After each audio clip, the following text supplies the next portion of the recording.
कोवळ्या दुधाचा पातळ खरवस करताना दुधामध्ये 2 चमचे हे वापरा. अगदी छान दाटसर खरवस तयार होतो. तर त्यासाठी व्हिडिओ शेवटपर्यंत नक्की बघा.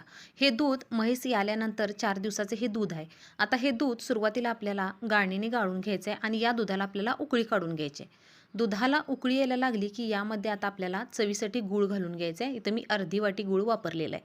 आता गूळ यामध्ये थोडासा विरघळला की आता यामध्ये 1-2 चमचे आपल्याला रवा घालून घ्यायचा आहे. रवा भाजून घ्यायचा आणि त्यानंतर यामध्ये घालून घ्यायचा आणि त्यानंतर लो गॅसवर एक 4 ते 5 मिनिट आपल्याला छान हे शिजवून घ्यायचं आहे. रवा शिजेपर्यंत आपल्याला एक 4 ते 5 मिनिट छान असं हे शिजवून घ्यायचं आहे आणि त्यानंतर 4 ते 5 मिनिटानंतर आपल्याला गॅस बंद करायचा आहे आणि अगदी शेवटी यामध्ये आपल्याला चवीसाठी वेलची पावडर घालून घ्यायची आहे. तुम्ही यामध्ये सुंठ पावडर किंवा थोडंसं जायफळ देखील किसून घालू शकता.